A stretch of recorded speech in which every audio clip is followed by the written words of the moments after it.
The hell are you supposed to be? I'm vengeance. I hope I helped you guys at least understand a little bit better, the complexities and the nuances of Ben Affleck's performance versus Pattinson's really disappointing performance. Welcome back to Channel 5 News. We're getting reports now that Zack Snyder and Ben Affleck fans are rioting outside. A day that we have been waiting on for what feels like so long.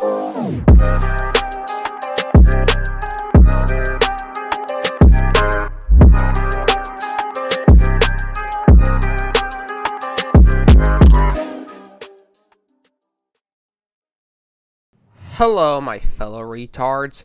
I'm sure you missed me. I sure know I did. So, the Snyderverse. It's not very good. Look, I could go on all day about the many problems with the Snyderverse, such as the poor handling of the characters, the dull writing, the realization that I'm an adult in my room analyzing a fictional character rather than going outside and trying to get laid, but we're getting sidetracked. So instead of talking about this poorly handled cinematic universe, we're instead going to talk about a very poorly handled character, that being Ben Affleck's Batman. Will someone get them the f*** out of here? Thank you. Anyway, without further ado, let's get into the video. So, while scrolling through the hell we call Twitter, I noticed a lot of Snyder fans kept shitting on the new Batman movie that recently came out. Stop the cap. Essentially, they're mad that people prefer this Batman over Affleck's version of the character, but the problem is, they don't understand why. From what I've seen, the argument is usually, well, my Batman fucked gods, what did yours do? And it's there they miss the point, because no one gives a about power. The problem most people have is just how they handled Affleck's Batman, and that's what leads me to my main point. What makes a good Batman? Well, after watching a video essay from a channel called The Closer Look, I believe in his theory, that theory being it's not just one thing that makes Batman a good character, but rather it breaks down to 4 different things, those things being resolve, intellect, integrity, and physical prowess. Fundamentally, every good Batman story attacks and tests these 4 cornerstones of the Bat we all know and love. Hell, what really sells us, however, is the fact that Batman is the kind of character who you could pit against any foe, and yet convincingly write him into the position of the underdog, yet also an underdog with a believable chance of winning, as Batman is a natural underdog character. It's easy to put him in a desperate situation, to push him to his absolute limits, and in doing so, you provide a trove of wonderful opportunities to test the 4 cornerstones of his character: resolve, intellect, integrity, and physical prowess. That right there is the formula for creating a good Batman story. What makes this interesting, though, is another point brought up by The Closer Look. Is that most of Batman's villains actually play into this whole idea, because almost all of his villains are fundamentally designed to attack one of these 4 qualities. And in my opinion, I can see where he's coming from. Villains like Bane attack Batman's physical prowess, Riddler challenges Batman's intellect, Scarecrow challenges Batman's resolve, and finally, Joker challenges Batman's integrity. It's these 4 cornerstones that show why most people prefer someone like Pattinson's Batman over Affleck's Batman, and it's not hard to see why. For starters, Batman in this film goes back to his investigative roots. In the film, we see his expertise as a detective almost immediately, and it remains a staple point of who he is throughout the film. Previous iterations of Batman have not typically focused on the detective angle to much effect, painting him as more of a superhero who could beat his way out of any situation, rather than the sleuth detective he truly is. It's here Reeves capitalizes on the detective angle and drives home the notion that Batman sometimes must use his brain rather than his fist to solve a problem. Essentially, Reeves is exploring not just Batman's intellect, not just his physical prowess, but his integrity. In the film, we see Batman beat people, but he never once breaks his one code, that code being murder. Hell, he follows his code so much that he even went out of his way to stop Catwoman from killing the same man that ruined not just her life, but the lives of many others. Even when Riddler and his lackeys got many people injured, he saw his anger take over, and instead of breaking his code, Batman chose to take this as a life lesson. He pretty much decided to let go of vengeance to become what Gotham needs him to be, a symbol of hope. With all that said, though, what has Affleck's Batman managed to accomplish? Well, the simple truth is that Zack Snyder has not just captured the potential of the Dark Knight, but he's barely even captured 1% of it. And as much as it angers the Snyder fans, we must talk about why that is.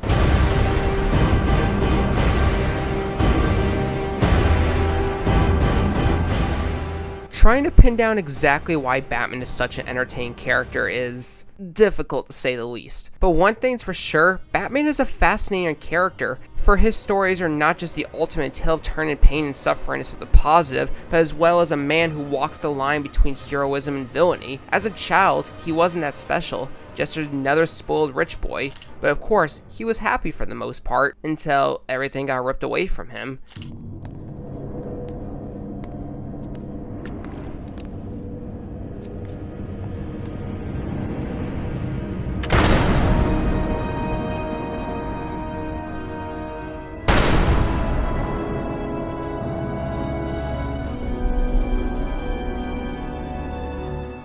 And honestly, pain and suffering he dealt with, I think it's something we can all relate to, because let's be honest here, the world sucks. And I don't mean the world, you know, Zawardo and shit, whatever, JoJo reference, but you know, I mean like the world. Like, look, my parents were never gunned down in an alley, I never fell into a well of bats, but what I have experienced and probably will always experience is fear. Just like Batman, I too have dealt with feelings of depression, anger, and angst, just like the rest of us have. I mean, after all, it's our nature as human beings to experience those things, but at the end of the day, it's also what we choose to do with that pain that defines us. For Batman, he simply just chose to turn all those negative emotions into a symbol that could bring people hope. Whether that's a healthy way to go about things is completely up to you guys, but one thing's for sure, this is what I want in a hero. Now, hear me out. I like heroes like Superman, Flash, or hell, even Spider-Man, but in my honest opinion, they're just too good to be true. Whereas for Batman, I like him cause of the eternal conflicts he goes through, cause hero or not, he's still human, and as a human, he's just as flawed as the rest of us. Just like us, he too has repressed anger he wants to let out, but unlike us, he actually has the self-control to keep that darkness at bay, and I personally find that fascinating, for he wants to save people as all heroes do, but at the same time, he very badly wants to hurt them. We get a sense that one wrong move, one wrong look, and Batman could become another Joker. It's this fundamental conflict between one's own goodness and evil that's just so rich, complex, and relatable, because Batman is not just the man that we wish we could be, but at the same time are kind of afraid to be. That being said, Batman is a man filled with integrity, resolve, intelligence, and a whole lot of physical prowess, which leads me back to my previous question. What does Affleck's Batman manage to accomplish? Or a better question being, what did Snyder manage to accomplish? Well, I mean, besides Batman's physical prowess, he didn't accomplish jack shit, and I will now be explaining why that is, starting with something we're all familiar with, Batman's intellect. Enough.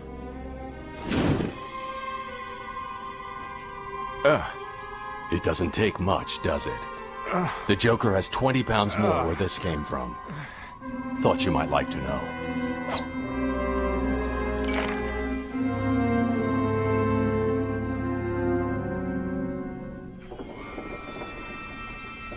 As we all know, Batman is one smart dude, but not just smart, he's a genius. I mean, has the IQ of 192 and eventually 1045. Some of Batman's best moments are often when he's fighting an enemy far more powerful than him, but by using his mind, not his fists, he outsmarts them and wins because of it. An example of the closer look brought up was a scene from the movie Justice League Crisis on Two Earths, and that scene was when Batman outsmarts Superwoman by tricking her into basically inhaling anesthetic gas.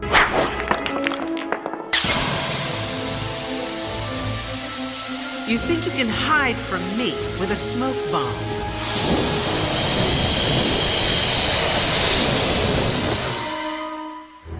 It's not smoke.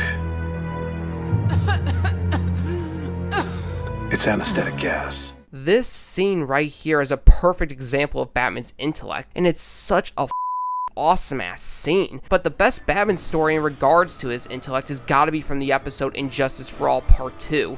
In that episode, he gets captured, and he spends the whole time manipulating the villains while being tied up. He brings up the fact they're getting paid different amounts of money to make them fight each other, and he seduces Cheetah. Sin Sin City wasn't made for you. Then one of the members betrays the group and sabotages their plans, and they check their security recordings, and sure enough, they see Cheetah kissing Batman. But then it turns out that she wasn't the imposter, and that Batman had already convinced Ultra Humanite to betray them for a hefty fee. And he only seduced Cheetah because he knew they'd find out about it, and he did it all to shift the suspicion onto her so the real traitor among them could maintain their cover. That right there is fucking brilliant. Hell, it even turns out that Batman could have escaped anytime he liked, but he knew if he broke out, they would have all just run away. So Batman chose to simply just keep pretending to be helpless so he could keep an eye on them and see what their plan was. This right here is peak Batman, because he not only outsmarted these dudes, but essentially obliterated them, and it makes for such a brilliant showcase of his character and a thoroughly entertaining story. My point is, Batman has always been quite the genius, and outsmarting people far more powerful than him is just one of many examples. But look at Snyder's version. Name one moment where Batman was actually smart. You can't, can you? Because there hasn't been one. The most clever thing he's ever done was hack into Luthor's network, discover that he has kryptonite that can hurt Superman, stole it, and then use that to make weapons with it in the climax of the movie. Don't get me wrong, that isn't exactly a moment of stupidity for Batman, but compared to the other moments where we've seen Batman's character shine in other forms of media, this right here is nothing. Batman in BVS is moderately intelligent more than anything. He doesn't make any rookie mistakes. He's not an outright idiot, but he's barely shown to be more clever than your average dude, or your average Batman. And as for the Justice League movie, on the other hand, yeah, this Batman was pretty stupid, all things considered. The Snyder fans. So, Batman makes some truly stupid decisions, and would y'all just shut the f*** up? Anyway, as the clip I just showed tells you, he's not very Alright, shut the f*** up. I'm gonna be taking over this section. Oh my god, you gotta be f***ing kidding me.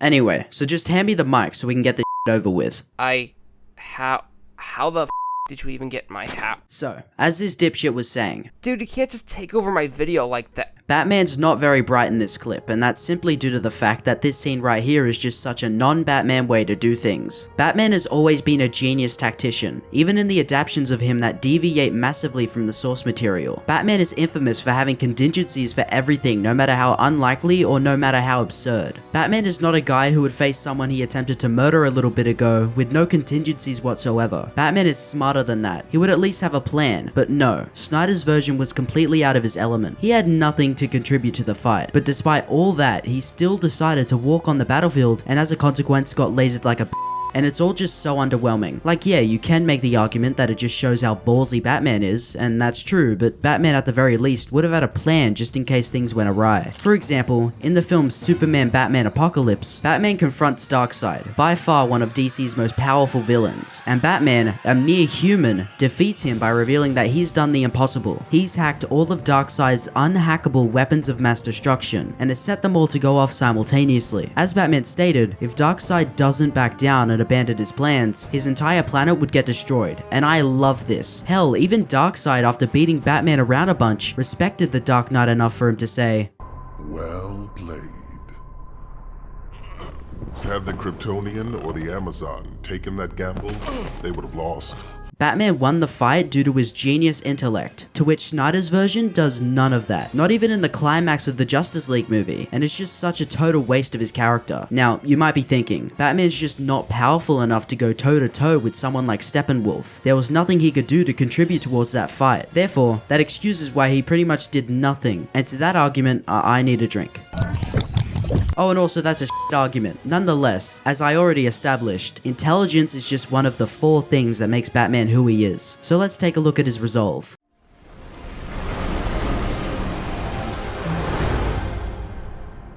If it's one cornerstone most people seem to not notice, it's Batman's resolve, and for those who need to study for their English exams tomorrow instead of watching YouTube videos, resolve is a strong determination to do something. For example, if you make a New Year's resolution to exercise every day, you'll need plenty of resolve to stick with your program. Make sense? If so, there you go. You learned something today, so good for you. Give yourself a pat on the back. or whatever the fuck. Jokes aside, the scene I showed you was unironically a perfectly good capture of Batman's resolve, and funnily enough, it's from Batman vs Superman, one of Snyder's worst DC films. Who would have thought? Hell, when the trailer first revealed this scene, everyone around the world collectively thought, this is such a Batman thing to do. And they're right. Hell, me and Animedia even got hyped when we saw this trailer, because to us, it was implying that Snyder just understood Batman, and showed that this was most likely going to be the best interpretation of the Dark Knight we got so far. Well, I mean, at least until the second trailer came out. Oh no. Oh no. Okay, well, not as bad, but oh no. Okay, we're getting sidetracked. But if I'm being honest, I just simply feel like this scene is a great moment, because it just shows how tenacious this dude is. Hell, the fact that Bruce runs towards this terrifying threat while everyone else is running away from it gives us a glimpse into Batman's character, and I love that, except there's just one problem. This is the only time in the entire DCEU that Batman's resolve has been properly showcased. Look, as disappointing as it is, that's all we've really got from Snyder in terms of Batman's resolve, and it's just kind of underwhelming, especially from what we all thought we were gonna see from the trailers alone. But if you somehow don't believe Batman's resolve is a fundamental pillar to his character, then let's take a look at some other Batman stories and see just how well they compare to, well, Snyder's take. For starters, in the movie Justice League Dark, Deadman attempted to possess Batman, but to no avail. If you're wondering why this is such a big deal, it's because Deadman is a disembodied spirit who often likes to possess people, and whenever he does, he always, and I mean always, has absolute control over them. Hell, this dude's possessing power is so good that he even managed to possess the likes of Superman for f***'s sake. Yeah, okay. You have to eat them with a spoon. What am I doing in Africa? But as for Batman, my guy gets kicked out immediately, and that's all due to Batman's strong will, and I think we can all agree that's peak Batman right there. But even if that's not enough to convince you, I have a better example from the game Batman Arkham Knight. Yeah, I should have saw that coming. In the game, Joker's infected several people with his blood, and because of reasons that in hindsight make no goddamn sense whatsoever, Joker's blood pretty much turned those infected into, well, another Joker. But unlike the others, Batman, who was also infected, is the only one holding on, and that's essentially because Batman's own willpower is letting him stave off the insanity for far longer than anyone else could. And that alone is a great display of his character. But despite all that, it's still gradually progressing, and he can't hold it off forever. So in the climax, and even if you hate this game, you could still agree this was a good ass climax, because Batman surrenders himself to Scarecrow just before the Joker takes full control of his body, and then eventually, all looks lost, until you realize Scarecrow injected his fear toxin into Batman, or should I say, the Joker. And since Joker's the one in control of Batman's body, the fear toxin is instead affecting the Joker's mind, not Batman's. So there's this whole sequence where we see the Joker's fear being realized, and it all breaks down to one simple thing. Joker is afraid of people forgetting about him and overall having no legacy. The thought of that alone terrifies him more than you would believe. And because of that, the Joker starts to lose control and begins acting erratically, and all because the fear was getting to the Clown Prince of Crime. It was this moment, however, that Batman took the opportunity to absolutely destroy the Joker. It is here that Batman represses the Joker's psyche into a place where Joker will never bother Batman again. Now look, the Arkham Knight is definitely flawed, no one's denying that, but at the same time, it's by far one of the best depictions of Batman's resolve I've ever seen. And that's because it plays a major role in the story and it culminates in a really fun climax. And at the same time, it does a great job at showing how intelligent Batman is for coming up with that plan to beat the one person who's always tormented his mind in the first place. My point is, Batman's willpower is a fundamental pillar of why he's such an interesting character. But as for the DCEU, this scene right here was the only moment we got in terms of Batman's resolve. And it's just kind of disappointing. Like, maybe you could make the argument that resolve doesn't mean jack shit, and okay, I guess that's fair. It's a pretty shit take, but I guess we can move on to Batman's next thing. Take it away, Animedia. God, I hate that guy. Oh, f***ing hurts. But whatever, pain aside, let's move on to Batman's integrity. His integrity. Alright, before I continue, I want to set a scene for y'all. So imagine you're scrolling through Twitter, like the loser you are, only to see people praising something that you not too long ago disliked, but yet you can't remember why, and thus you decide to rewatch the films, only for you to not only still dislike it, but also begin to notice the problems you had with the films before. That being said, you decide to write a script and eventually show parts of your script in early development. Well, you would just think you outdid yourself, huh? But then the Snyder fans attacked. Yeah, needless to say, I was bored one time and decided to share a portion of my script when it was just in early development. And of course, the Snyder Cult bombastically blasted me with quote tweets, essentially tearing my ass a new one, which is fine in the long run. Only problem, however, is none of the points they made disregard my main points, like, at all.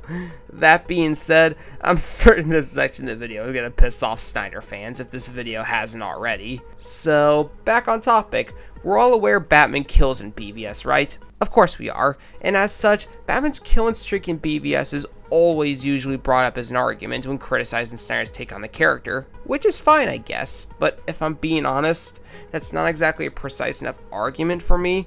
A better way of putting it is to let people know that Batman's integrity is a fundamental pillar to his character, and to me, Snyder's version completely lacks all that, which is perfectly fine. I mean, you're more than welcome to alter a character when making some kind of adaptation about them. The problem, however, is when the premise doesn't fit the story at all. Like, take Injustice's Superman, for example. In the game, he's a tyrant, yet no one complains about this Superman. Okay, well, most people don't complain about the Superman, as you Snyder tards so told me, despite tons of people hating Batfleck more than they do Injustice Superman, but whatever, just hear me out.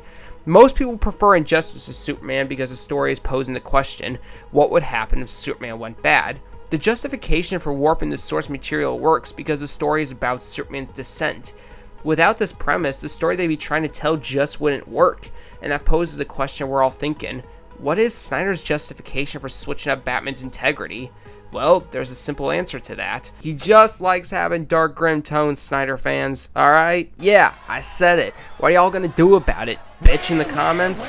Who am I kidding? Y'all will, and we'll get great pleasure from doing so, but that's beside the point. Look, correct me if I'm wrong, but it just feels like a consistent pattern from Snyder. It's precisely why Superman snapped Zod's neck, and it's precisely why Batman is okay with murdering people. And I mean, maybe Snyder tards like this person can make the argument that I'm just misinterpreting or outright lying, or hell, maybe you could even make the argument that Batman has had a really tough life, so therefore it's fine for him to be a killer. Except it would just be a flawed argument, because integrity is one of the key traits that defines Batman's character. Over the years, so many incarnations have thrown so much at this character, but throughout all of those, Batman still stays true to the man he is. But Animedia, he lost Robin. It's clearly part of his arc. No, he lost Jason Todd in the comics. Did he kill the Joker for it? No. Did he want to? Yes, of course. But did he go through with it? No, because Batman doesn't kill. No matter how much people throw at the bastard, he never strays away from the man he is. So the argument he's had a tough life is pretty shit. But yet I'm supposed to believe Batman somehow just lost his integrity? What? And look, it's like I said earlier, alternate character is perfectly fine, but just like any other adaptation, you need a really, really good reason for breaking the mold, especially something as fundamental as Batman's integrity. Like, you can't just rip out one of the character's most defining traits on a whim for no other reason than you feel like it. It's nonsense. Batman is someone who's endured a lot, both physically and mentally, but as I've said twice, he's never once strayed away from his beliefs. Hell, even when he was confronted with a ghost of his past, that's a metaphor by the way, Snyder fans, Batman gave what is by far the best reasoning to his no-kill rule, that reasoning being, if I allow myself to go down into that place, I'll never come back. And honestly, those words hit deep. Because his integrity isn't just simply about morality, but rather because he's afraid of what he could become. One wrong move, one wrong push, and Batman could become the one thing he fears. The one thing that took his parents away, that took Jason away. A criminal. For most of us, we like to believe it's easy to cross that line. I mean, we're all human after all, but for Batman, he's afraid of what's to come of him, because after all, sometimes taking the easy way is nice and all. Hell, it can even feel so damn good, but that doesn't always mean it's the right thing to do, for not just others, but yourself. And a part of me always thought Batman realizes black and white dilemma, for he doesn't take the easy route, no. He chooses to turn his pain and suffering into something positive, and in a way, you gotta admire that about him. Sure, maybe Batman should kill madmen like the Joker. If he did just that, then maybe this cycle of death Joker causes can finally come to an end. But no. Batman instead chooses to do what most of us wouldn't think of doing. Try and help redeem evil. And that alone is a difficult task. Hell, maybe even downright impossible. For Batman doesn't just want to help people, he wants to help people in general, even from themselves. And in a way, isn't that what heroes do? Help people, no matter who it is, no matter what they've done in their lives? And look, I know some may disagree with Batman's ways, and that's perfectly fine. But for me personally, he's the one person in media who understands what it means to be a hero. Fiction or not, Batman has always been someone I've always been inspired by. For he doesn't make the easy choice like others would. He takes a difficult route, for Batman does not kill. Someone says to me like, oh, like Batman killed a guy. I'm like, wake the up. It's as I said earlier, Snyder just wanted to achieve a certain tone, and whether you agree with me or not, you can't deny what I'm saying is false, for there is no real motive besides the fact Snyder just likes dark, grim tones. And I could prove just that, for Snyder himself even admitted that he just wanted to achieve a certain tone. So, clench your ass cheeks, people, because this is going to be fun. And then you come and say to me something about like, oh, my superhero wouldn't do that. I'm like, are you serious? It's a cool point of view to be like, my heroes are still innocent, you know? My heroes didn't lie to America. My heroes didn't embezzle money from their my heroes didn't commit any atrocities. I'm like, that's cool, but you're living in a dream world, okay? Okay, so Snyder's whole ass arguments boils down to the source material he has adapted is stupid, and overall is not realistic enough for his world, and to me, that's just a very flawed belief, because he mistakenly thinks that Batman simply must be a man without integrity in order to tell a dark story around him, and essentially what certain Snyder fans also seem to think. And look, here's the thing, sure, forgetting the corruption of the character, Snyder achieved what he set out to achieve. He gave the story the grim tone he was going for, but it was all just completely unnecessary, and it's just solid proof that Snyder doesn't understand Batman, because if he did, he would have known that Batman is the most realistic, the least innocent, and also the single darkest one around already. Yet somehow, some way, Snyder thought a man having integrity, a man simply having a moral code, means they're just not dark enough. And that is just further from the truth, because so many wonderful Batman stories have been told where he sticks religiously to his no-killing rule. Yet the story still has a very bleak tone, and his character still comes across as totally believable. At the end of the day, Snyder did what he did because he either didn't understand Batman, or he's just lazy. But don't take my word for it. For me and my friend Ash have never before seen footage of us interviewing Snyder, and oh boy, is it something. Hey, so, thanks for agreeing to this interview, man. It does mean a lot, and, sorry for Ash not being here. I wanted him here, but yesterday I did with a toothbrush mustache and some dudes knocked on his door, and I haven't seen him since, but, let's not worry about that enormous dipshit, right? I'm more curious to know, well, why the f*** is Batman killing your movies? I tried to do it in that sort of, technical way, right? There's a great YouTube video that shows all the kills in the Christopher Nolan movies. You don't mean this video, do you? Hold up, let me just link it real quick. This one, right? The Mr. Sunday Movies fucking video, right? Because if this is the one you're talking about, then with all due respect, you're smoking crack, dog. I mean, in these same movies, Batman is literally not about killing people. I mean, hell, he even has that moment where he tries to kill Joe Chill, and he just fucking throws his gun in the river because his fucking parents would be ashamed of his actions. It includes, also it goes back and includes even the Tim Burton Batman movies where, this reputation as a guy that doesn't kill comes from. So, well, wait a minute, pause. Did you just say the Tim Burton movies? Bro, what? I mean, a motherfucker put a grenade on a dude and then threw him down a shaft. The fuck are you talking about? Like, don't get me wrong, I fucking love Keaton's Batman, but come on, Zach. Although I would say, in the Frank Miller comic book that I reference, he kills all the time. The Frank Miller comic? Do you mean The Dark Knight Returns? Bro, that's the same book where Batman takes a gun, breaks it over in his own leg and says, "These are the weapons of cowards." Like, you mean that fucking comic, right? Because last time I checked, he never once killed in that comic, like, at all. There's a scene taken from the graphic novel where he busts through the wall and he takes the guy's machine gun, and the guy's going, "I'll kill her, I promise, I swear it," and he's like, "I believe you." I took that little vignette from a scene in Dark Knight Returns, at the end of that, he shoots the guy right between the eyes with the machine gun in a one shot. No, he f***ing didn't, retard. The comic never showed him shooting this dude in the head, and even then, it was all left ambiguous on whether Batman killed or injured the dude, which ended up being the fucking latter, right?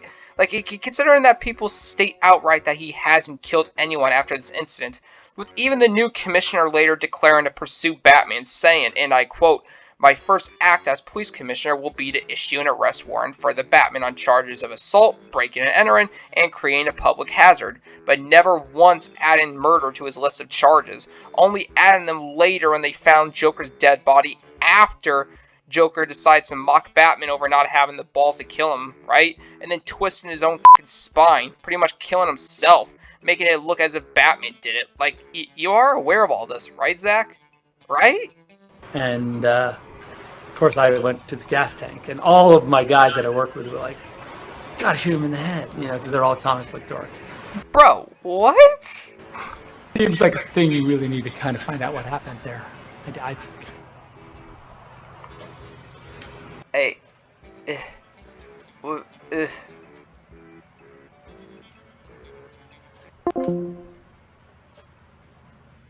Fucking kill me, man.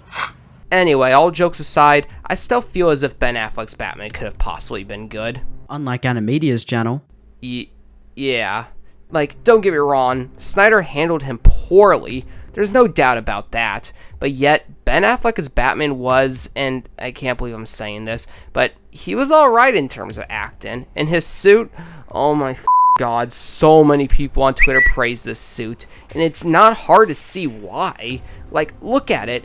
It's huge in size with a Grey Claw style batsuit, it's less armored and more ninja, shorter, more aggressive ears, and most of all an impressive bat chin that not even the likes of Joe Swanson himself can compete with. Not to mention the Batmobile looked like the perfect cross between the Nolan tumbler tank and the sleeker, more sports car design of the 90s. Like, to say this suit in car is my favorite thus far is an understatement, because I would have loved to see more of this shit on the big screen.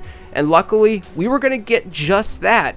Hell, even sources said this Batfleck movie would not only fix the character that Snyder f***ed up so much, right? But also do him justice. And if I'm being honest, despite me disliking Batfleck, this had me ecstatic. But alas, the movie never came to be, for it was announced the project shut down, and boy did that sadden me deeply, because despite all the problems I had with Ben Affleck's Batman, I was hoping that with the right writing, the right crew, they could have possibly made me eat every word I've said about Batfleck thus far, and every word the pathetic-ass Stream Bean said as well.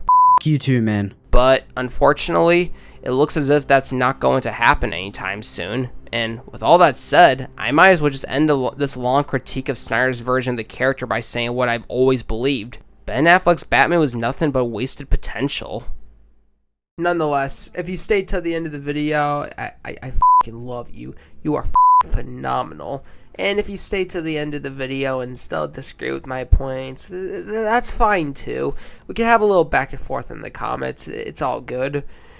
Alright, and if it gets y'all's dicks hard, then feel free to follow my Twitter, where I will most likely be making more Snyder fans' bloods boil. Plus, I also have a Discord, okay, with my fellow retarded-ass friends.